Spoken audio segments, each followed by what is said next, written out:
ఓం అజ్ఞానతిమిరాంధస్య జ్ఞానాంజనశలాకయ చక్షురున్మీలితం యేన తస్మై శ్రీగురవే నమః.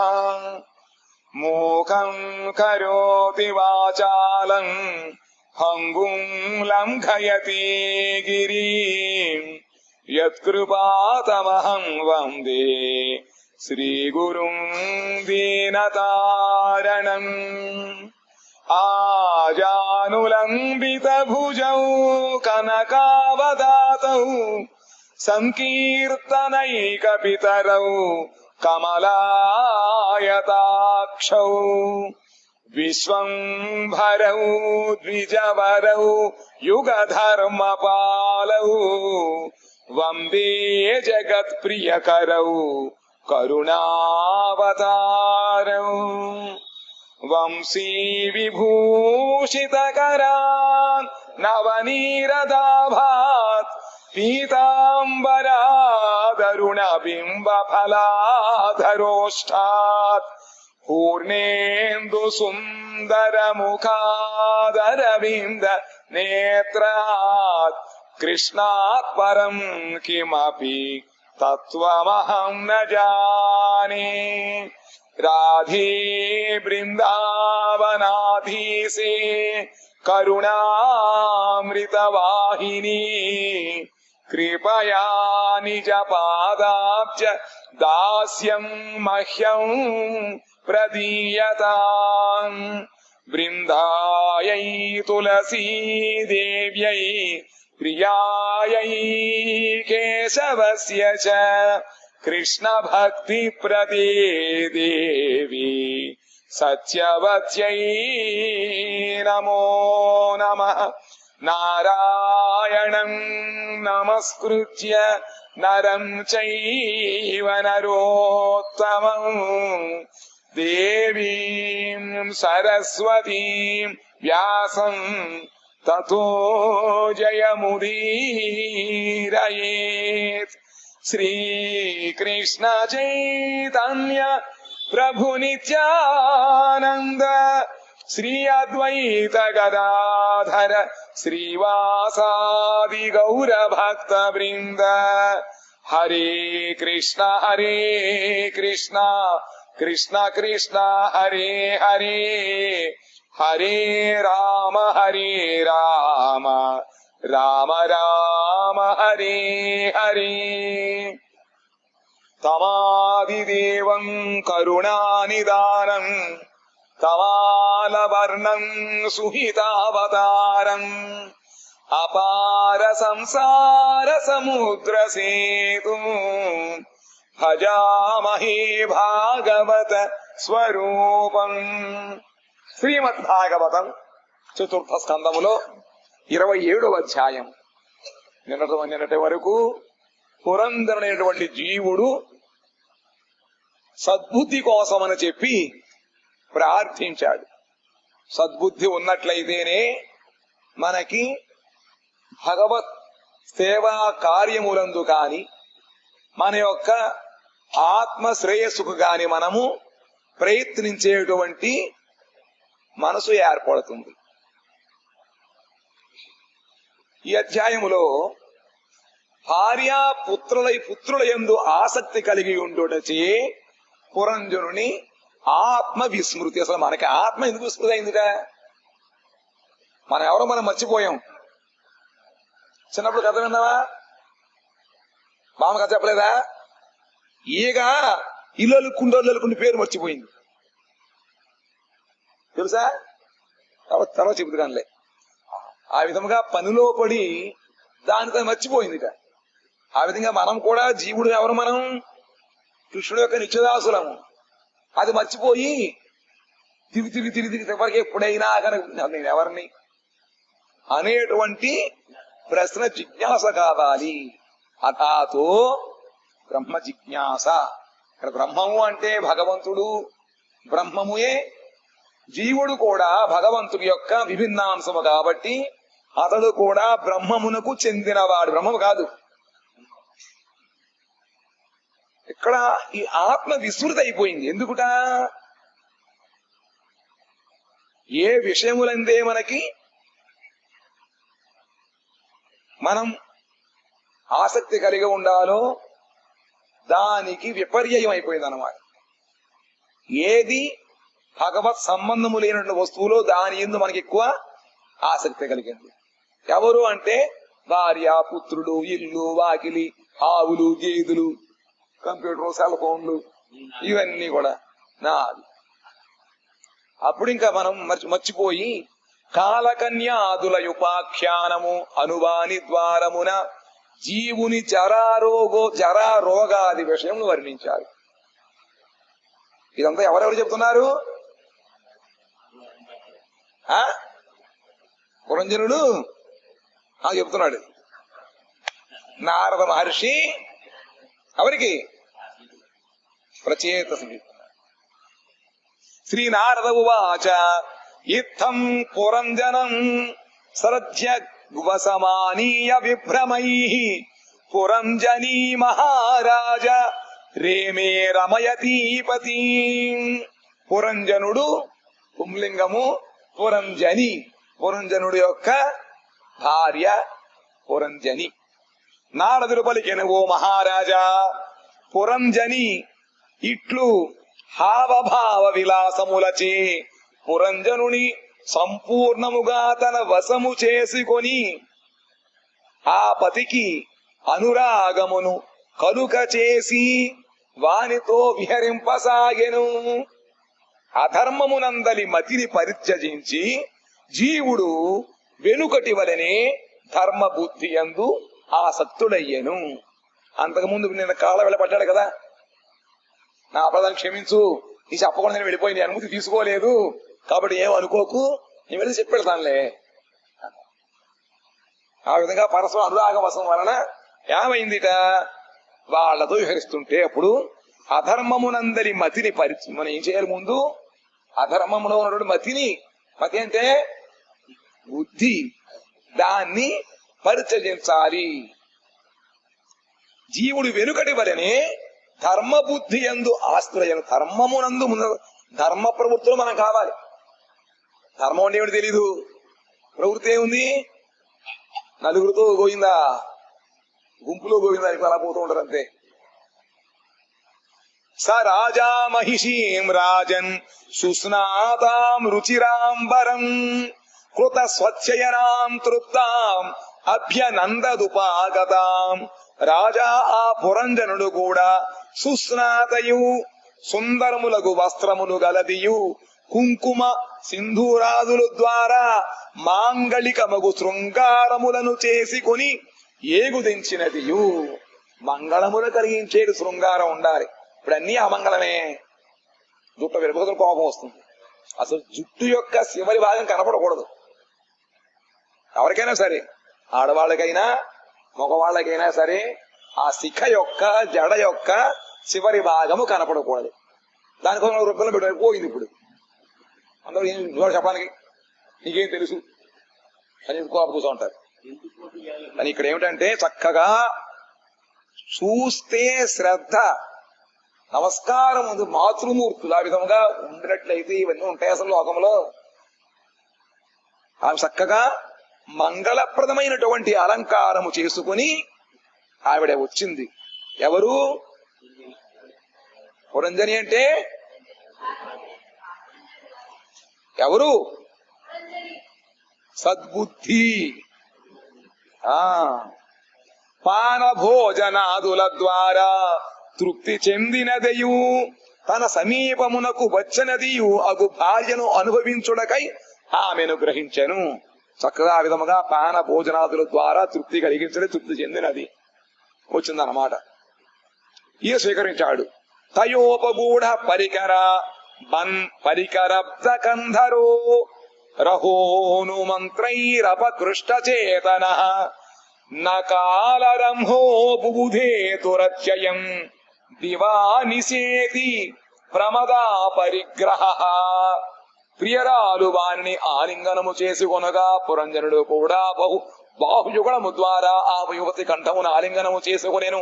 ఆ రమణీయ ఏకాంతముగా అనుకూలములు రహస్య సంభాషణములు చేయుతుండగా ధర్మ కర్మములను నిర్వహించు ఆలోచన చేయగా, ఇక్కడ ఇద్దరి కలయిక అంటే జీవుడు సద్బుద్ధిని గ్రహించినట్లయితే అప్పుడు ఈ ధార్మికమైన అనుష్ఠానముల యందు వాడికి మతి కలుగుతుందన్నమాట.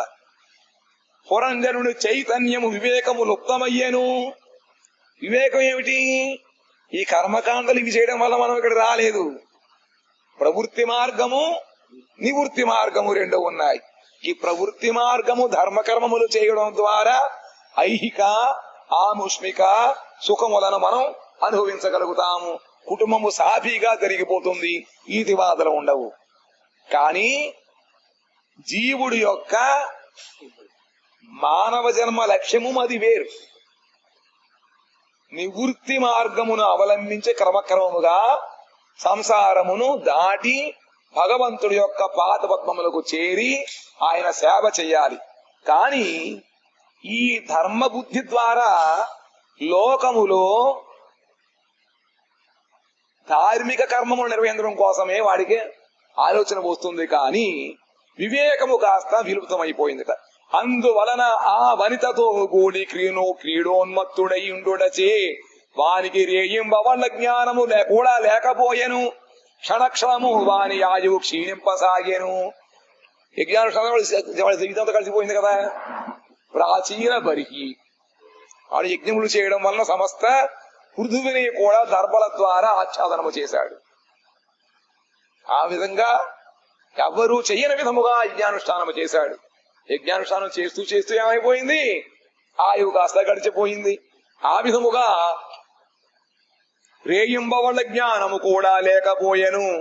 క్షణక్షణము వాని ఆయువు క్షీణింపసాగాను. మనం కూడా మనం ఎంత వయసు అనుకుంటాం. షష్టి పూర్తి అయ్యింది. ఏం పూర్తి అయిపోయింది? అక్కడ ఆయువు కాస్త అయిపోయింది. ఇంకా ఉంది ఇంకా 5 ఏళ్ళు 6 ఏళ్ళు. క్షణక్షణము మన యొక్క ఆయుష్ తగ్గిపోతుంది. జీవుడు బుద్ధితో ధర్మ కర్మమును నిర్వహించు ఆలోచన చేసి వివేకము అనగా పరమార్థ అనుశీలన ప్రవృత్తిని పోగొట్టును. ఈ లోకంలో మీరు హాస్పిటల్ కట్టించాలి, అది చేయాలి, ఇది చేయాలి,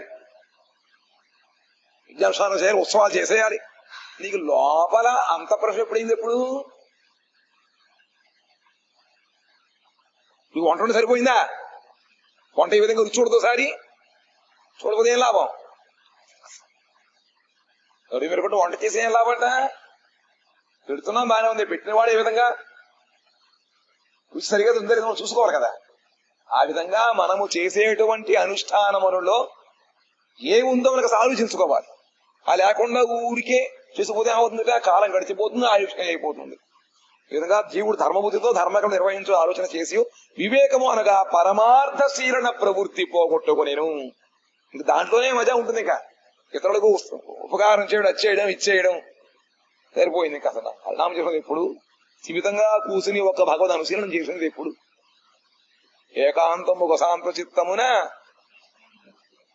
ఏకాంతం శాంత చిత్తం కూర్చుని అవుతుంది. మనకు నిద్ర వస్తుంది తప్ప కానీ వస్తుందా? మరి ఎలాగా అలా అయితే వైరాగ్యయుక్తమగు భక్తి లేకపోవుటచే మానవ జీవిత దుర్లభత్వమును హృదయంగము చేసి కొనజాలడు. మానవ జీవితము యొక్క దుర్లభత్వమును తెలియాలంటే ఏమి చేయాలిట? వైరాగ్యముతో కూడిన భక్తి ఉండాలి. భగవంతుడి యందు విశేషమైనటువంటి అనురాగము కలిగిన భక్తి ఒకటి, ఇంకొకటి ఇతర విషయముల యందు ఆసక్తి లేనటువంటి భక్తి. అసలు భక్తి చేస్తే 2 వస్తాయి.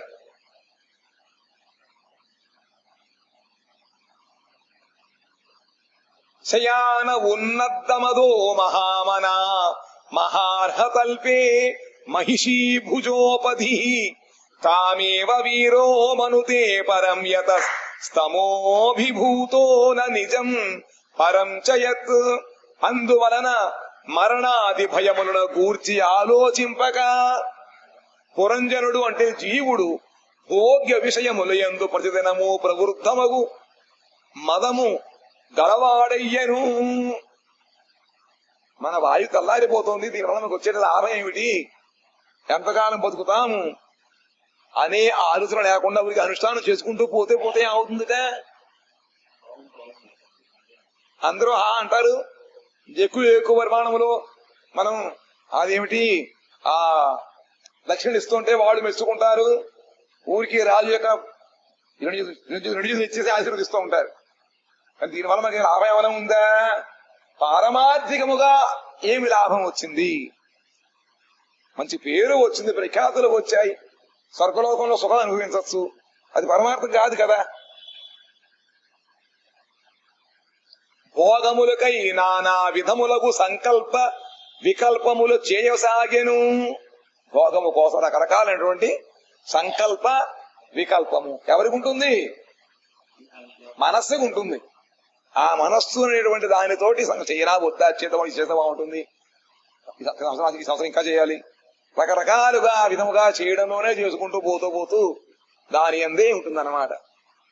వీరుడగు భోగముల యందు ఉత్సాహము గలవాడకు పురంజనుడు భార్య యొక్క భుజలతను అవిద్యను ఉపధానముగా చేసుకొని మహామూల్యమగు శయ్యపై పుణ్యకర్మల యందు శయనించి ప్రతిక్రియ యందు మత్తుడయ్యను, అజ్ఞానము చవిభూతుడయ్యను. ఆ విధముగా పురంజనుడు ఆ భార్య యొక్క భుజలతను, భుజములు అంటే అక్కడ అవిద్య వచ్చేస్తుంది వాళ్ళి, ఆవిడ ఆశ్రయించుకుంటే అది వేరు. కానీ ఇక్కడ సుఖము కోరుకుంటే అయిపోయింది. ఎప్పుడే సుఖాన్ని కోరుకుంటామో, సీతాదేవి సుఖం కోరుకుంది. ఏ సుఖముడా? పట్టుకెళ్ళాలి, చూపించాలి, దాంతో కాస్త ఇక్కడ ఈయన కూడా ఎప్పుడైతే ఆమె యొక్క ఆ భుజలకున్నటువంటి వాటిని తలగా చేసుకుని చేతిలో పడుకున్నాడు, ఇప్పుడు వెంటనే వివేకము కాస్త ఎగిరిపోయింది, క్షణము అయిపోయింది అన్నమాట. పోగొట్టుకొని నువ్వు వైరాగ్యయుక్తమగు భక్తి అక్కడ పోలేక భోగ్య విషయములందు ప్రతిదినము ప్రవృత్తమగు మదము కలవాడయ్యేను. ఈ రోజు కన్నా వచ్చే రోజు ఇంకా భోగం అనే విధంగా చేయాలి. ఆ విధంగా లాలస ఆ ప్రవృత్తి పెరిగిపోతూ ఉంటుంది అన్నమాట. భోగములకై నానా విధములగు సంకల్ప వికల్పములు చేయసాగెను. పైగా అది మహామూల్యమైనటువంటి శయనం అంటే పుణ్యకర్మ అయ్యిందన్నమాట. నగ్గునయ్యాను. ఆ స్త్రీనే ధర్మపత్ని సాంగత్యము చే ధర్మాసక్తి వలన పుణ్యాది ధర్మ కర్మములనే పరమ పురుషార్థముగా భావించను.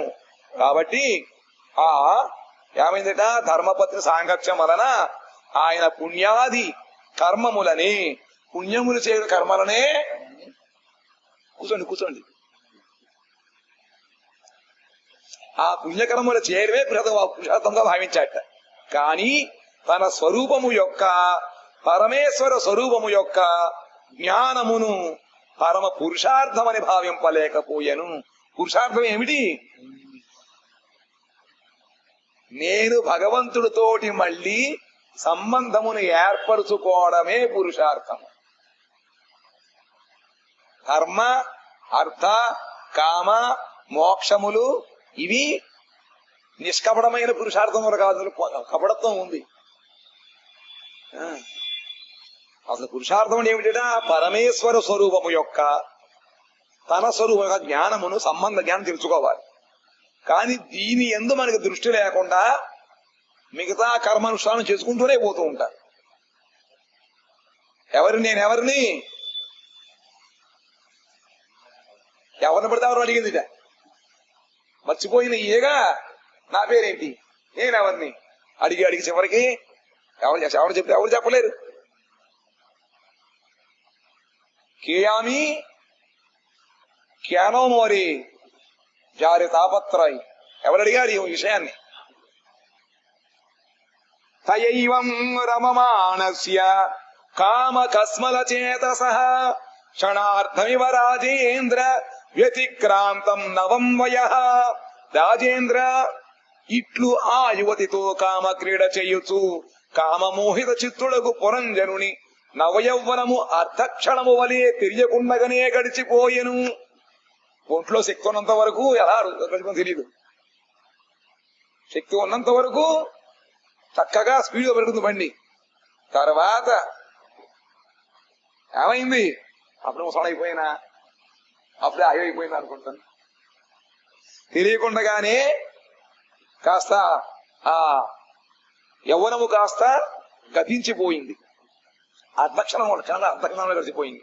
తస్యామజనయన్ పుత్రాన్ పురం జన్యాం పురం జనః శతాన్యేకాదయ విరాడాయుషోర్ధమతాత్యగాత్.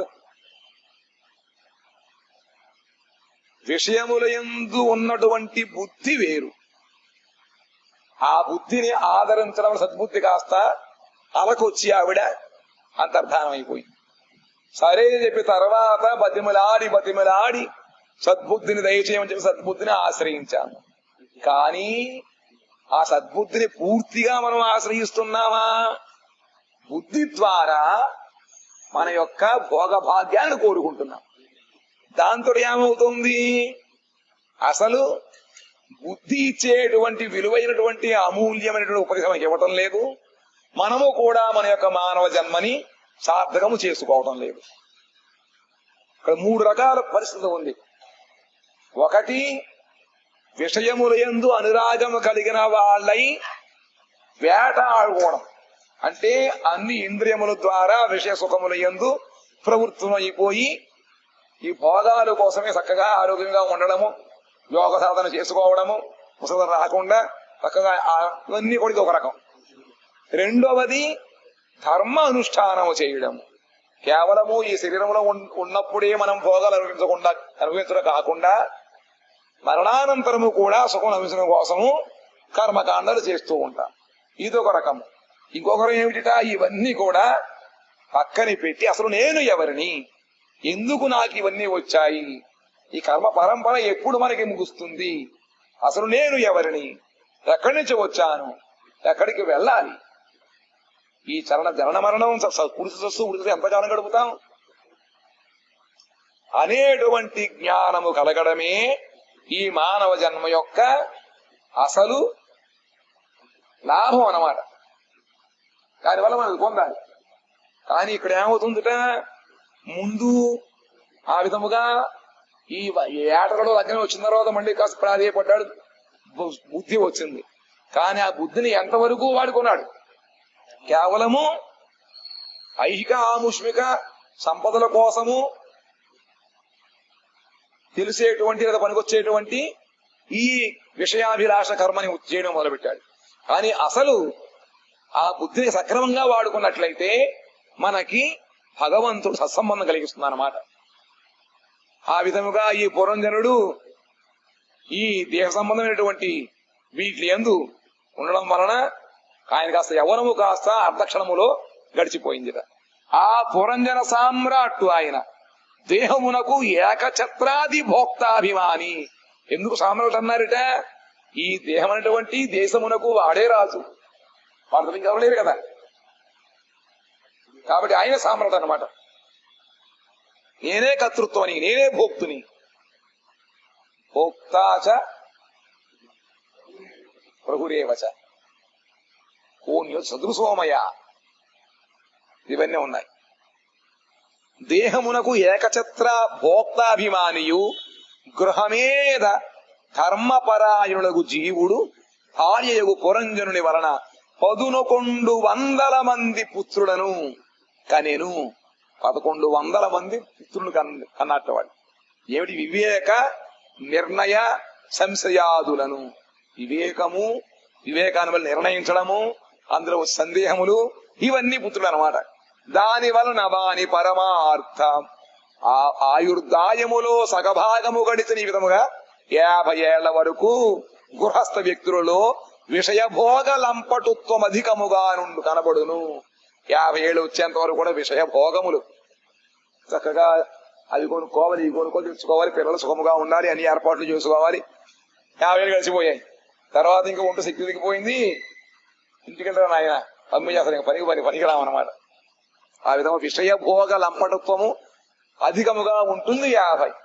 దాని తర్వాత కళ్ళ చూపు తగ్గిపోతుంది, చూడలేము, దంతములు విరిగిపోతాయి, తినలేము, తిన్నా అరగదు. కాబట్టి ఇంకా దేహ సామర్థ్యం కూడా తగ్గిపోతుంది. దుహితృర్దశోత్తరశతం పితృమాతృ యశస్కరీ శీలౌదార్య గుణోపేతా పౌరం జన్య ప్రజాపతి. ఓ ప్రజాపతి, ఆ పురంజనుడు పురంజని వలన 110 పుత్రికలను కనెను. 11 ఇంతమంది 110 మంది ఏమో 1100 మంది పుత్రులు, 110 మంది పుత్రి కన్యలు. వాళ్ళెవరుట? లజ్జ, ఉత్కంఠ, చింత మొదలైన వాళ్ళు. ఈ కన్యకలందరూ తల్లిదండ్రులకు పేరు తెచ్చువారు, శీలవతులు, ఔదార్యాది సద్గుణములు గలవారై నుండిరి. బుద్ధి సక్రమంగా ఉంటే మంచి గుణములు వస్తాయి, బుద్ధి చెడదారి పడితే చెడు గుణాలు వస్తాయి. కానీ పుత్రులందరూ కూడా మంచి గుణములు కలిగిన వాళ్ళు వీళ్ళు. అందుకని ఏమిటంటే లజ్జ, ఉత్కంఠము, చింత, వీటి ద్వారా తల్లిదండ్రులిద్దరు కూడా వాళ్ళు పేరు తెచ్చారుట. వాళ్ళందరూ శీలవతులు, ఔదార్యాది సద్గుణములు గలవారు ఉన్నారు. స పంచాలపతి పుత్రాన్ పితృవంశ నివర్ధనాన్ దారై సంయోజయామాస దుహితృ సదృశైర్వరై. పంచాలపతియగున పురంజనుడు తన వంశ గౌరవమునకై పుత్రులకు తగిన యువతులతోనూ పుత్రికలకు తగిన వరులతోనూ వివాహమనర్చెను. ఇక్కడ వరకు బాగానే పనిచేశాడు ఆయన, ధార్మికంగానే ఆయన చేశాడట. ఎవరుడా? పంచాలపతి. పంచభూతముల ద్వారా తయారు చేయబడినటువంటి శరీరమునకు వాడు అధిపతి, పంచాలధిపతి.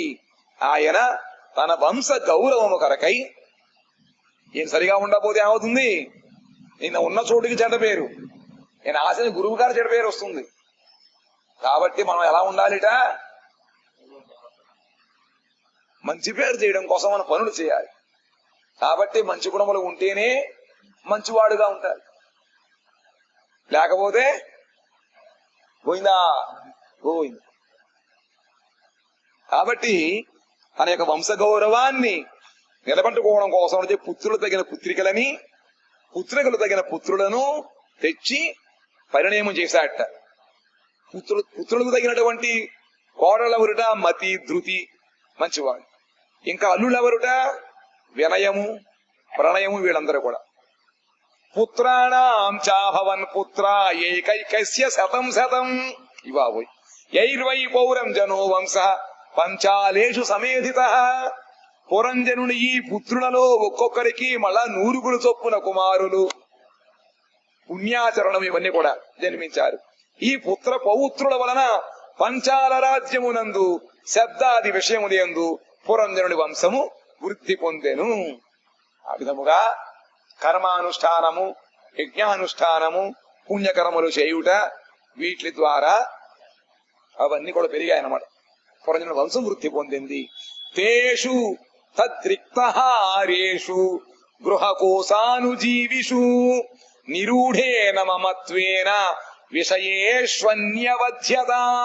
పురంజనుడు ఆ పుత్రుల యందు, తన దాయాదుల యందు, గృహమునందు, కోశాగారమునందు, మృత్యుల యందు ప్రగాఢమగు మమకారము కలిగి ఉండి విషయముల యందు మిగుల ఆసక్తుడయ్యేను.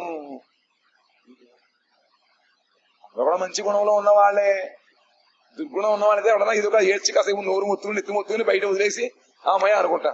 కానీ అందరూ గుణవంతులే కదా. దానిలో ఆసక్తి పెరిగిపోయింది. ఎవరి మీదట? పుత్రుల ఎందు, అంటే వివేకము వాట్ల ఎందు. నాకు ఎంత వివేకం ఉంది, ఎంత బాగా చేస్తున్నాం, చేసుకున్నప్పుడు చూసుకుని మురిసిపోదాం ఉండడం. దానివల్ల ఏమొస్తుంది? అహంకారం వస్తుంది. తన దాయాదులు, అభిమానాదుల యందు, గృహము, ఆధారాది చక్రముల యందు, కోశాగారము, ఉదరము మున్నగు వాయిందు. కోశాగారం ఉదరం అదే కదా భాషలో వాడిస్తాం. కోశాగారం దాని యందు, భృత్యులు, ఇంద్రియ ప్రాణాదులు యందు ప్రగాఢమైనటువంటి మమకారం వచ్చిందిట. ఎవరికి? ఏమో ఇంటి లోకం, నాదో లోకం, మా లోకం.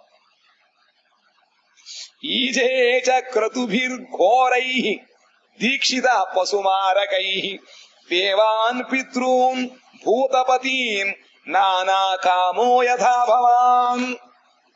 ప్రాచీన బర్హి అంటే ఎవరు? ప్రాచీన బర్హి అంటే ఎవరు? ప్రాచీన బర్హి యొక్క పేరు చెప్పండి. ఎవరైనా ప్రచేతసుడు ప్రచేతసుడు తండ్రి ఎవరు? ప్రాచీన బలి. ఆయన పేరేం పేరు? నాకు జ్ఞాపకం లేదు. ప్రచేతసుడు కదా, ప్రచేతసుడు. ఆయనే ప్రాచీన బలి. ఆయనకి అదుగారు చెప్తున్నారు, నారదుడు చెప్తున్నాడు. ప్రాచీన బలిహి పురంజనుడు నీవలే తన వాంఛనను సాధించుకొనుట యందు పట్టుదల గలవాడయి, ఓ రాజా నీకు వల్లే పురంజనుడు తన పట్టుదల కలిగి ఉన్నాడు. దేనికోసమట? తన వాంఛను సాధించుకోవడంలో. నువ్వు కూడా పట్టుదలగా 100 యజ్ఞాలు చేసావు, ఎన్ని యజ్ఞాలు చేసావు? 3 యజ్ఞాలు చేసుకున్నావు. కాబట్టి తన వాంఛను కొనుట యందు పట్టుదల గలవాడై భయానకము పశుహింస ప్రధానము అగు యజ్ఞములచే దేవతలను, పితృదేవతలను, భూతపతులను అంటే భైరవాదులను అర్చింపసాగిన విధముగా చేయడం మొదలుపెట్టాడు. చేస్తున్నాడు, చాలా యజ్ఞాలు చేశాడు. ఎవరు? ప్రాచీన బలి. యుక్తేష్వేవం ప్రమత్తస్య కుటుంబాసక్త చేతసః ఆససాద సవైకాలో యో ప్రియః ప్రియయోషితాం. ఇట్టి భావముతో కుటుంబాసక్త చిత్తుడై పురంజనుడు ఆత్మహిత సాధకములగు భగవదారాధన కార్యములయందు శ్రద్ధ గలవాడయ్యను. క్రమక్రమముగా ఆత్మహిత సాధకమైనటువంటి భగవదారాధన చేయడంలో మనకి కేవలము భగవత్ సేవ, భగవదారాధన, భాగవతోత్తముల యొక్క సేవ వలన మాత్రమే మనకి ఆత్మకు శ్రేయము కలుగుతుంది. కానీ స్త్రీలంపట వ్యక్తులకు అప్రియమైన కాలము అనగా జరవచ్చి వాని ఎదుట నిలవబడెను. భోగములు అనుభవించేటువంటి వ్యక్తులకు అప్రియ కాలం అంటే ముసలితనం. ముసలితనం వచ్చినప్పుడు తినాలి లోపల కోరిక, నవలలేము, తింటే అరగదు. శరీరం ఆ విధంగా ఎన్నో, కేవలం తిండే కాదు, అన్ని అంతకుముందు ఏ అనుభవించామో వాటి ఎందు ఇంకా ఎక్కువ అవుతుంది. కానీ వీడిగా చూసేటువంటి శక్తి లేదు, ఇంకా ఏవేవో చూడాలని చెప్పు కోరిక, వినడానికి సరిపోదు, ఇంకా ఏవో వినాలని చెప్పు కోరిక. మెలుకోకుండా నిద్ర చేస్తూ ఉంటుంది. మెలుగు కూర్చోలేము, నిద్ర పట్టదు, పొట్టు నిద్ర పడుతుందో నిద్ర పట్టదు, మెలుగు వచ్చేస్తూ ఉంటుంది. మెలుగు కూర్చున్నామంటే నిద్ర వచ్చేస్తూ ఉంటుంది. కాబట్టి ఆ విధముగా అన్నిటికీ అప్రియమైన కాలము ముసలితనం అది వచ్చి ఎదురుకుండా నిలబడిందిట. చండవేగ ఇతి ఖ్యాతో గంధర్వాది పతిర్నృప గంధర్వాస్తస్య బలినః షష్ట్యుత్తర శతత్రయం. మహారాజా చండవేగుడవు సంవత్సరమను కాలం గంధర్వరాజు ఉండేను. గంధర్వరాజు, వాడి పేరు చండవేగుడు. ఎవరుట? సంవత్సరం కాలం అన్నమాట. ఇవేం తిరిగి వచ్చేస్తుంది. చండవేగం అయిపోవే. ఎప్పుడండి? ఎప్పుడు అర్థం ఇప్పుడు అయిపోయిందా? ఇప్పుడు మొదలెట్టాం, మార్చిలో మొదలెట్టప్పుడే, మార్చి, ఏప్రిల్, మే, జూన్, జూలై, ఆగస్ట్, సెప్టెంబర్, 2 నెలలు అయిపోయింది. తిరగకుండా అయిపోయింది, అలా అయిపోయింది, అది గడిచిపోయింది అనమాట. ఆ విధంగా గంధర్వరాజు నొట్ట ఆయన ప్రచండ వేగుడు. వాని అధీనమున 360 మంది బలవంతులకు గంధర్వములు ఉన్నారు. గంధర్వుడు, వాడి సైన్యం ఎవరుడా? గంధర్వుడికి ఆ గంధర్వుడి పేరేం పేరు? చండవేగుడు. ఆయనకి 360 ఉన్నారు సైన్యం. ఒక్కొక్క రోజు అనమాట దినము. గంధర్వ్యస్తాదృశీరస్య మైథున్యశ్చ సితాసితాః పరివృత్యా విలుంపంతి సర్వకామ వినిర్మితాం. కృష్ణపక్ష శుక్లపక్ష ములను గంధర్వ స్త్రీ రాత్రులంత సంఖ్యలోనే ఉండేది. ఆ కృష్ణపక్షం శుక్లపక్షం వాడు 365 రోజులు, 365 రోజులు 365 మంది మళ్ళీ భార్యలో ఉన్నారు, స్త్రీలో ఉన్నారు. ఈ గంధర్వులు దంపతులయ్యుండి పరిభ్రమించుసు సర్వకామ వినిర్మితమగు పురమును దోపిడీ చేయుచుండిరి.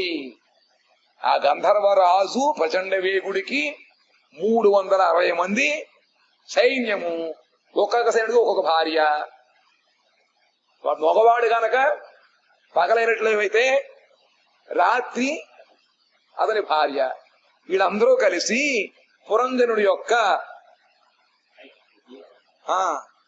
దేహమును, ఆ పురమును దోపిడీ చేస్తున్నారు. అందుకనే క్రమక్రమంగా మనకి రోజు గడిచే కొద్దీ మనలో మార్పు వచ్చేస్తూ ఉంటుంది. వాయిస్ ఉందన్నమాట. ఆ విధంగా వాళ్ళు మంచి నైపుణ్యముగా దొంగిలి చేస్తూ ఉంటారట. పుట్టుక నుండి ఆరంభించి ప్రతిదినము ఆయుస్సును హరించుతుండేను. పుట్టినప్పుడు ప్రారంభమై మనం పెరుగుతున్నాం అనుకుంటున్నాం, కానీ ఆయుస్ తగ్గిపోతుంది. ఆ విధంగా ఆయుస్ హరిస్తున్నారు వాళ్ళు. తే చండవేగ అనుచరా పురం జనపురం యదా హర్తుమారేభిరే తత్ర ప్రత్యషేధ ప్రజాగర. చండవేగుని అనుచరులకు ఈ గంధర్వులు పురంజనుని పురమును దోపిడీ చేయుచుండగా అప్పుడు అచ్చట ఉన్న పురపాలకుడగు 5 తలల గల నాగము పంచప్రాణము వారిని నివారింపసాగెను. కానీ పంచ ప్రాణములు మళ్ళీ వాళ్ళతోటి పోటీ పడుతూ శరీరాన్ని వృద్ధి చెంపిస్తూ ఉంటాయి. ప్రాణము ఉన్నంత గరువు కదా, అది పోతుంది కొత్త వస్తూ ఉంటాయి. ఆ విధముగా మొత్తం మీద ఆయన కూడా నివారింపుతూ ఉన్నట్ట. స సప్తభి శతైరో శతైరేకో వింశత్యాచ శతం సమా పురంజన పురాధ్యక్షో గంధర్వైర్యుధే బలి. బలవంతుడగు పురంజన దేహరక్షణకు ప్రాణములు ఒంటరిగానే 100 సంవత్సరముల కాలము, మనుష్య పరిమాణ ఆయుర్దాయము కాలము 720 మంది గంధర్వులతోనూ గంధర్వ స్త్రీలతోనూ దివారాత్రంతో యుద్ధము చేయసాగెను. 100 ఏళ్లు 100 సంవత్సరముల కాలం వరకు కూడా ఈ 5 తలలు కలిగినటువంటి సర్పము ఎవరు? ప్రాణము. అది కాపలాదారుడు అన్నమాట. ఎవరికి? పురంజనికి, ఆ పురానికి. ఆ విధంగా మొత్తం మీద యుద్ధం చేస్తూ మొత్తం మీద 100 సంవత్సరాల కాలం వరకు కూడా వాళ్ళు నిరోధిస్తూ వచ్చాడు. యుక్తే స్వేవం ప్రమత్తస్య కుటుంబాసక్త చేతసః ఆససాద సవైకాలో యో అప్రియః ప్రియయోషితాం ఇతి భావముతో కుటుంబాసక్త చిత్తుడయి పురంజనుడు ఆత్మహిత సాధకములగు భగవదారాధన కార్యముల యందు శ్రద్ధ గలవాడయ్యను. కాని శ్రీలంపట వ్యక్తులకు అప్రియమైన కాలము అయిపోయినది, వచ్చినది. క్షీయమాణే స్వసంబంధ ఏకస్మిన్ బహూభిర్యుదా చింతాం పరాం జగామార్తః చ రాష్ట్ర పురబాంధవ. పిమ్మట పురరక్షకుడు ఎవరు? ప్రాణము. బహుసంఖ్యాకము సైన్యములతో బహుకాలము వరకు ఒంటరిగా యుద్ధము చేసి క్షీణ బలుడయ్యను. 100 సంవత్సరముల పాటు ఒకడే ఒంటరిగా చేశాట. చేసి అలసిపోయాడు, దుర్బలుడైపోయాడు. అతడు పురంజనుడు తన బంధువులు, రాష్ట్ర ప్రజలు సర్వులు పీడితులై మిగుల చింతాకులులైరి.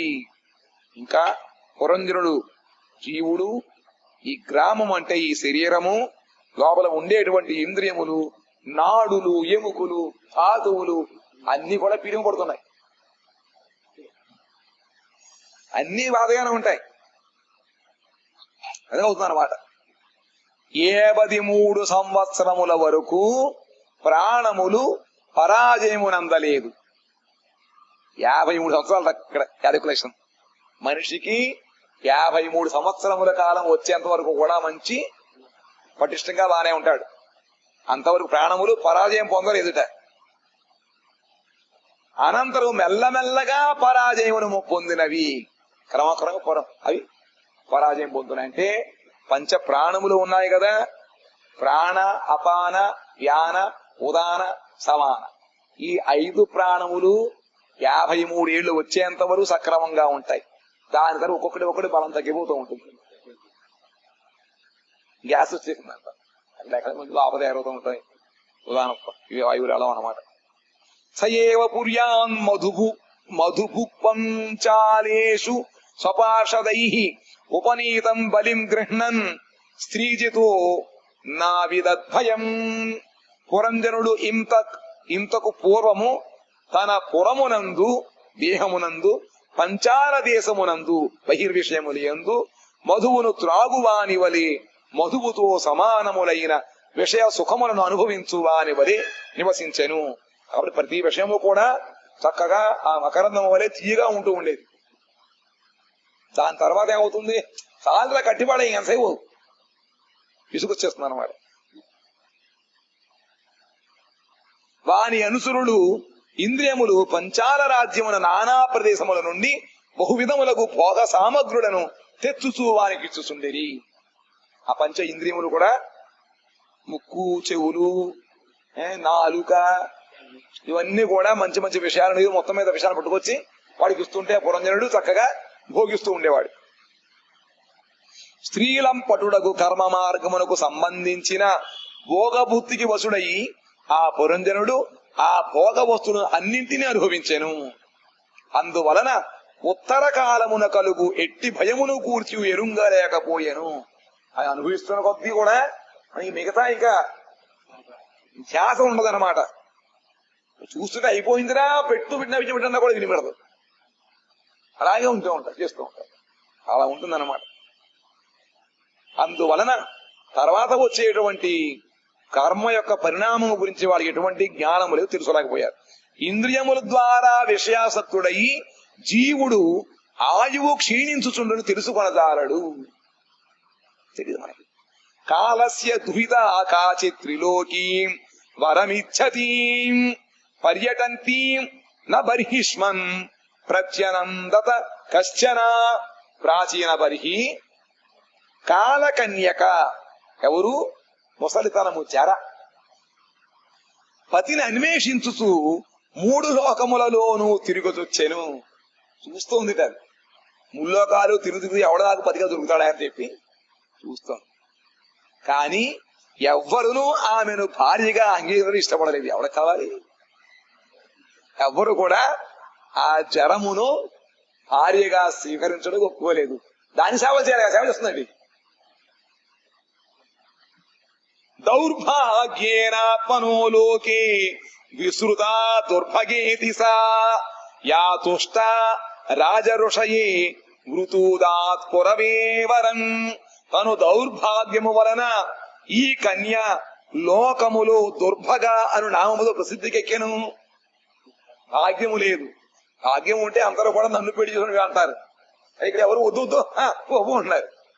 దౌర్భాగ్యం ఏమవుతుంది? అందుకని చెప్పి ఆమె పేరు దుర్భగ అయిందనమాట. ప్రసిద్ధికి కిందట రాజర్షియగు కురువు దుర్భగను వరించుట వలన ఆ రమణి సంతుష్టయ్యి రాజర్షికి వరమునిచ్చెను. రాజర్షి ఎవరు? కురువు పురంజనుడు ఆయనే కదా. దుర్భగను వరించాట ఆయన. దిక్కులేని వాడికి సహాయం చేయడు. దాంతో ఏమైపోయింది? ఆయన సంతుష్టి చెందినదై ఆయనకి వరం ఇచ్చిందిట. ఏమిటి? కదాచిద్ అటమాన సా బ్రహ్మలోకాన్ మహీం గతం బబ్రే బృహద్వ్రతం మాంతు జానతీ కామ మోహిత. ఆ కాలకన్యక ఒకప్పుడు కామాసక్తయై వరాన్వేషణార్థమై 3 లోకములలోనూ పర్యటించెను.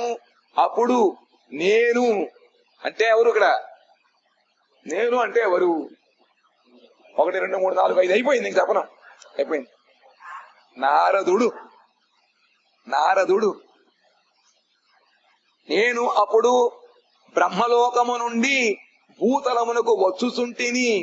నన్ను నైష్ఠిక బ్రహ్మచారిగా ఎరింగియు కామాతురయగు ఆ కన్య తన్ను పతిగా వరించమని ప్రార్థించెను.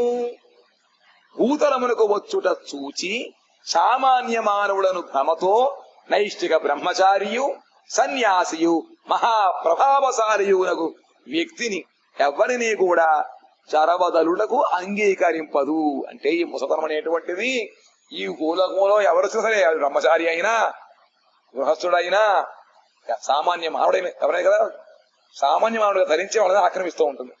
కాబట్టి ప్రపంచంలో ఉన్న ప్రతి జీవుడికి కూడా ముసలితనం అనేటువంటి తప్పదు. ఒక్క భగవంతుడికి తప్ప. మయి సంరభ్య విపుల మదాఛాపం సుదుస్సహం స్థాతుమర్హసి నైకత్ర మధ్యాంచా విముఖో మునే. కాని నేను ఆమె ప్రార్థనమును అంగీకరింపకపోవుట వలన ఆమె నాపై క్రుద్ధురాలయి ఇట్లు శపించెను.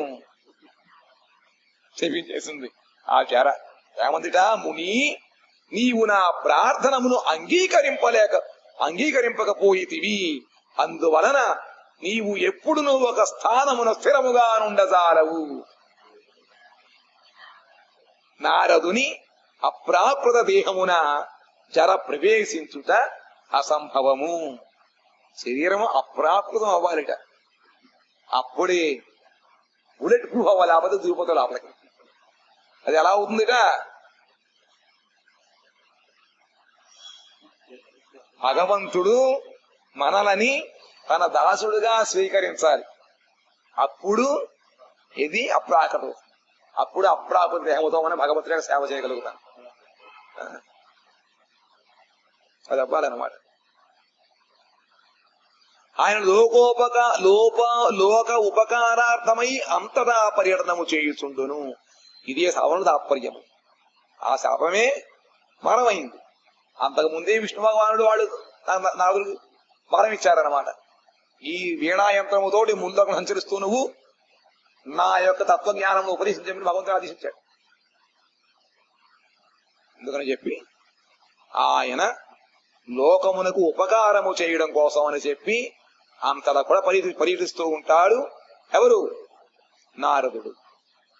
హతో విహత సంకల్ప కన్యకా యవనేశ్వరం మయోపదిష్టమాసాద్య బబ్రీనాంనా భయం పతిం. విమ్మట ఈ కాల కన్యక సంకల్పము నెరవేరకపోవుటచే నా ఉపదేశమును అనుసరించి ఆమె భయము అను యవనేశ్వరుని కడకు. యవన శబ్దముచే ఆది వ్యాధులు, ఈశ్వర శబ్దముచే వానికి అధిపతియగు మృత్యువు సూచితము వెడలి వారిని పతిరవమని ప్రార్థించెను. ఇంకా నాలుగు శపించింది, కానీ ఎక్కడికి వెళ్ళినా కూడా ఎవరు దాన్ని స్వీకరించడం లేదు. దాంతో పతి భర్త దొరకక చివరికి ఏం చేసిందిట, మళ్ళీ నారద మనిషికి దగ్గరికి వచ్చి వేడుకుంది, అయ్యా మీరు చెప్పండి ఉపాయం, ఏం చేయమంటారు? అప్పుడు ఆయన యవనేశ్వరుడు. ఇక్కడ యవనుడు అంటే మ్లేచ్చుడు, కానీ ఇక్కడ ఆది వ్యాధులకు ఈశ్వరుడైనటువంటి మృత్యుదేవత. ఆ మృత్యుదేవత చారాని పత్నిగా స్వీకరించాడు. కడలి వాణిని పతిరోమన ప్రార్థించింది. ఆ విధముగా భయము అనేటువంటి యవనేశ్వరుడు అక్కడికి వెళ్ళి ప్రార్థించిందన్నమాట. జర భయమేమో భర్త, జర భార్య, వాళ్ళిద్దరికి అవుతున్నారు. దాని తర్వాత ఏమైందో తర్వాత మనం ఈ కాల చెప్పుకుంటాం. వాంఛాకల్పతరుభ్యశ్చ కృపా సింధుభ్యేవ చ పతితానాం పావనేభ్యో వైష్ణవేభ్యో నమో నమః. ఇప్పుడు కొంచెం